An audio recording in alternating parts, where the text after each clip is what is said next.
नमस्कार, मैं शिक्षा मिश्रा मध्य प्रदेश के सुप्रभात न्यूज में आपका स्वागत करती हूँ। दोस्तों, मध्य प्रदेश की तमाम फटाफट खबरों को जानने के लिए हमारे चैनल को सब्सक्राइब जरूर करें। साथ ही कमेंट सेक्शन में जरूर बताएं कि आप मध्य प्रदेश के किस जिले से हमारे न्यूज को देख रहे हैं। तो चलिए शुरू करते हैं खबरों को, जानते हैं आज के मुख्य समाचार। मध्य प्रदेश के किसानों के लिए बड़ी खबर, 31 जुलाई से पहले करे पंजीकरण, खाते में आएगी राशि। मध्य प्रदेश के किसानों के लिए जरूरी खबर है। प्रधानमंत्री फसल बीमा योजना के तहत वर्ष 2022-23 के लिए खरीफ एवं रबी के लिए प्रीमियम राशि 31 जुलाई तक जमा कर सकते हैं। फसल बीमा सप्ताह शुरू हो गया और मानसून सीजन के मद्देनजर पंजीकरण की अंतिम तिथि 31 जुलाई 2022 तक रखी गई है। शिवराज सरकार का बड़ा फैसला, देगी वित्तीय सहयोग, युवाओं छात्रों को मिलेगा बड़ा लाभ। मध्य प्रदेश के शिवराज सरकार ने छात्रों के हित में बड़ा फैसला लिया है। शिवराज सरकार ने भोपाल में तुलसी मानस प्रतिष्ठान द्वारा बनने वाले श्रीराम संग्रहालय के लिए राज्य शासन द्वारा भी वित्तीय सहायता प्रदान करने का फैसला किया। उन्होंने कहा कि राज्य शासन द्वारा प्रतिष्ठान के कार्यों में हर संभव सहयोग प्रदान किया जाएगा। खास बात यह है कि इस प्रतिष्ठान के सीएम खुद अध्यक्ष हैं। सीएम की घोषणा के बाद शिक्षकों को मिलेगा बड़ा लाभ, 9,000 रुपए तक की वेतन वृद्धि, जुलाई महीने से मिलेगा लाभ। मुख्यमंत्री की घोषणा के बाद एक बार फिर से शिक्षकों के वेतन में बम्पर वृद्धि देखने को मिलेगी। दरअसल शिक्षकों के वेतन में 9,000 रुपए की वृद्धि की गई है, जिसके बाद उनके वेतन में जुलाई महीने से 9,000 रुपए की वृद्धि देखी जाएगी। वहीं ऐसे शिक्षक जिन्हें 24,000 रुपए मासिक सैलरी मिलती थी, अब उनके वेतन बढ़कर 33,000 रुपए हो जाएंगे। वहीं 1 जुलाई से यह निर्णय प्रभावी करने के आदेश दिए गए हैं। छात्रों को करना होगा थोड़ा और इंतजार, इस दिन आएगा सीबीएसई 10वीं टर्म 2 का परीक्षा परिणाम, जाने मूल्यांकन वेटेज पर बड़ी अपडेट। केंद्रीय माध्यमिक शिक्षा बोर्ड कक्षा 10 के परिणाम 2022 की घोषणा में देरी हुई है। रिपोर्ट के अनुसार सीबीएसई 10वीं का परिणाम 2022 टर्म 2 13 जुलाई तक और 12वीं का परिणाम 15 जुलाई तक घोषित होने की संभावना है। बता दें कि इससे पहले उम्मीद जताई जा रही है कि 4 जुलाई को 10वीं की परीक्षा परिणाम की घोषणा कर दी जाएगी। हालांकि छात्रों को इंतजार थोड़ा और बढ़ गया है। अब छात्र 10वीं के परिणाम को वेबसाइट cbscresults.nic.in, results.gov.in पर देख सकते हैं। छात्र अपने सीबीएसई 10वीं के स्कोर बोर्ड को नए परीक्षा टैब परीक्षा संगम पर भी डाउनलोड कर सकते हैं। सीएम राइज स्कूल पर नई अपडेट, 120 शिक्षकों की पदस्थापना निरस्त, ये निर्देश भी जारी। मध्य प्रदेश स्कूल शिक्षा विभाग द्वारा सीएम राइज योजना के अंतर्गत चयनित विद्यालयों के शिक्षकों के लिए बड़ी खबर है। विभाग ने सभी वर्गों के कुल 120 शिक्षकों को सीएम राइज स्कूलों में पदस्थापना निरस्त कर दी है और सभी को उनके मूल स्कूल में वापस भेज दिया गया। अधिक जानकारी के लिए शिक्षक विभाग की आधिकारिक वेबसाइट पर विजिट कर सकते हैं। यूजीसी की बड़ी तैयारी, अंशकालीन पीएचडी पर बड़ी अपडेट, प्रोफेशनल्स को इस तरह मिलेगा लाभ, जाने क्या होंगे प्राविधान। यूजीसी द्वारा जल्द छात्रों को बड़ी राहत दी जा सकती है। दरअसल छात्रों प्रोफेशनल्स के लिए यूजीसी जल्द अंशकालीन पीएचडी कोर्स की घोषणा कर सकता है। इसके लिए तैयारी शुरू कर दी गई है। माना जा रहा है कि कामकाजी पेशेवरों के लिए अंशकालीन पीएचडी पाठ्यक्रम शुरू किए जा सकते हैं। यदि इसकी अनुमति यूजीसी की तरफ से दे दी जाती है तो प्रोफेशनल्स के लिए उच्च शिक्षा में एक बेहतर विकल्प होगा। बता दें कि सभी देश भर के आईआईटी संस्था में अंशकालीन पीएचडी प्रोग्राम संचालित हैं। हैप्पीनेस इंडेक्स बताएगा हाल, एमपी है कितना खुशहाल, तैयारी पूरी, जल्द शुरू होगा सर्वे।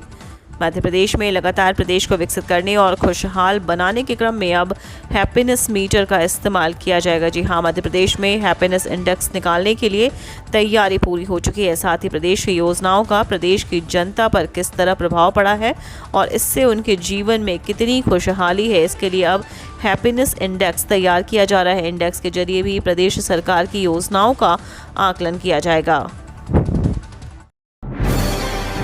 लाखों पेंशनरों के लिए बड़ी अपडेट, हर महीने पेंशन में 1200 का नुकसान, जाने कब मिलेगा 31% डीआर हाइक का लाभ। एक तरफ केंद्रीय कर्मचारियों के महंगाई भत्ते और महंगाई राहत में बढ़ोतरी की जुलाई अगस्त में अटकलें हैं, वहीं दूसरी तरफ मध्य प्रदेश के 5.25 लाख पेंशनर्स को भी अब 31% महंगाई राहत का इंतजार है। वर्तमान में पेंशनर्स को 17% महंगाई राहत मिल रही है, जबकि कर्मचारियों को 31% डीए का लाभ दिया जा रहा है। ऐसे में पेंशनर्स में नाराजगी बढ़ रही है और पेंशन में हर महीने करीब 1200 रुपए का नुकसान हो रहा है। हालांकि पेंशनर्स को उम्मीद है कि जल्द एमपी और 6 सरकार की सहमति बनेगी और इसका लाभ मिलेगा। ट्विटर ने भारत सरकार के खिलाफ दायर किया मुकदमा, जाने क्या है पूरा मामला। ट्विटर ने बीते दिन एक भारतीय अदालत से सोशल मीडिया प्लेटफॉर्म से सामग्री हटाने के कुछ सरकारी आदेशों को पलटने के लिए याचिका दायर की है। इस मामले में ट्विटर ने कानूनी चुनौती देते हुए कहा कि केंद्र सरकार के अधिकारियों द्वारा सत्ता का दुरुपयोग किया जा रहा है। फिलहाल अमेरिकी कंपनी आदेशों की न्यायिक समीक्षा का इंतजार कर रही है। ड्राइविंग लाइसेंस बनवाने के नियम में हुआ बड़ा बदलाव, अब करना होगा ये काम। परमानेंट ड्राइविंग लाइसेंस बनवाने के नियमों में बदलाव हो रहा है। अब नियम के तहत आपका ड्राइविंग लाइसेंस आपके आधार कार्ड में जो पता है उसी के आधार वाले जिले में बनेगा। लाइसेंस के लिए आवेदक को ऑनलाइन ही टेस्ट देना होगा और आपको आधार कार्ड को लिंक कराना होगा। ये नया नियम ऑनलाइन आवेदन करने वालों के लिए है। लर्निंग लाइसेंस जिस जिले में बनेगा, परमानेंट भी वहीं बनवाना होगा। अब लर्निंग कहीं से भी बन सकेगा, लेकिन स्थायी डीएल के लिए आवेदक को अपने आधार में दर्ज जिले में ही जाना होगा। हालांकि 1 जून से पहले लर्निंग डीएल बनवा चुके लोगों पर यह नियम लागू नहीं होगा। नई व्यवस्था में लर्निंग लाइसेंस कहीं से भी जारी हो सकता है, लेकिन स्थायी लाइसेंस के लिए आधार के पते वाले जिले के आरटीओ दफ्तर जाना होगा। इस छोटी सी गलती से रुक सकती है पीएम किसान की 12वीं किश्त। आज ही कर लें ये काम। पीएम किसान के लाभार्थियों को उनकी 12वीं किश्त समय पर मिल सके, इसके लिए सरकार ने ई-केवाईसी कराना अनिवार्य कर दिया है। पीएम किसान के लिए केवाईसी की अंतिम तिथि 31 जुलाई 2022 निर्धारित की गई है। अगर आपने भी पीएम किसान केवाईसी नहीं कराई है तो इसे तत्काल करा ले। जो लोग केवाईसी की प्रक्रिया पूरी नहीं करेंगे उन्हें इस योजना का लाभ नहीं मिल पाएगा और उनकी 12वीं किश्त अटक सकती है। दुनिया 5G के स्वागत में जुटी सरकारी कंपनी अब होने जा रही है 4G।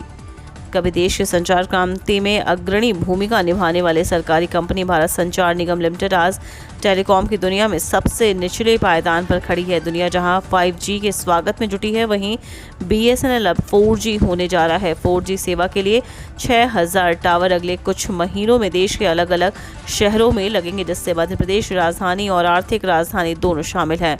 भोपाल, इंदौर को पहले चरण में शामिल किया गया है। अगस्त सितंबर तक 400 टावर इन शहरों में पहुंचने की उम्मीद है। कंपनी इनका काम 90 दिनों में पूरा करेगी।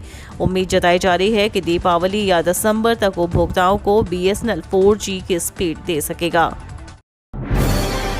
मां काली के अपमान पर बिफरे गृह मंत्री नरोत्तम मिश्रा, कहा काल कोठरी में जाने को तैयार रहे दोषी। मध्य प्रदेश के गृह मंत्री नरोत्तम मिश्रा ने हिंदू देवी देवताओं के अपमान पर सख्त चेतावनी दी थी, मगर हाल ही में डॉक्यूमेंट्री फिल्म काली का विवादित पोस्टर को लेकर उन्होंने कहा कि मैंने पहले ही चेतावनी दी कि हिंदू देवी देवताओं का अपमान किसी भी कीमत पर बर्दाश्त नहीं किया जाएगा। लेकिन काली फिल्म के डायरेक्टर ने तो सभी सीमाएं लांघ दी। शक्ति की देवी मां काली को फिल्म के पोस्टर में सिगरेट पीते दिखाया गया, जो किसी कीमत पर सहन नहीं किया जा सकता।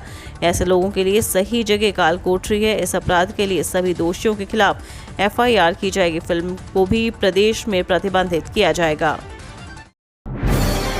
पेट्रोल डीजल के दाम आज से स्थिर, सिर्फ MP के इन शहरों में बढ़े ईंधन के दाम। कच्चे तेल की कीमत में हुई वृद्धि। पेट्रोल और डीजल की कीमतों में उतार चढ़ाव जारी है। इस बीच राजस्व सचिव तरुण बजाज ने यह कहा कि पेट्रोल डीजल को अभी GST के दायरे में लाने में थोड़ा समय लगेगा। उनके मुताबिक पेट्रोल और डीजल केंद्र और राज्य दोनों के केंद्रीय और राज्य के राजस्व का मुख्य जरिया है। यदि पेट्रोल और डीजल GST के दायरे में आता है तो केंद्र और राज्य दोनों पर इसका प्रभाव पड़ेगा, इसलिए पेट्रोल को GST के दायरे में लाने में थोड़ा समय लग सकता है। यह बयान बीते दिन आयोजित हुए औद्योगिक संगठन एसोचैम के कार्यक्रम में राजस्व सचिव बजाज ने यह बात कही। विद्यार्थियों ने ईमेल कर NTA को पंजीयन की तारीख बढ़ाने के लिए लगाई गुहार। अब रजिस्ट्रेशन 11 जुलाई तक। कॉमन यूनिवर्सिटी टेस्ट एजेंसी के स्नातकोत्तर पाठ्यक्रम में प्रवेश को लेकर तीसरी बार पंजीयन की तारीख आगे बढ़ी है। इस बार उन विद्यार्थियों ने नेशनल टेस्टिंग एजेंसी को ईमेल कर गुहार लगाई है जिन्होंने रिजल्ट के इंतजार में अभी तक पीजी में आवेदन नहीं किया था। विद्यार्थियों की समस्या को देखते हुए एजेंसी ने 7 दिन और रजिस्ट्रेशन के लिए लिंक खुली रखी है। पहले जहां 4 जुलाई को आवेदन देने का अंतिम दिन था, वहीं अब छात्र छात्राएं फॉर्म 11 जुलाई तक ऑनलाइन जमा कर सकते हैं।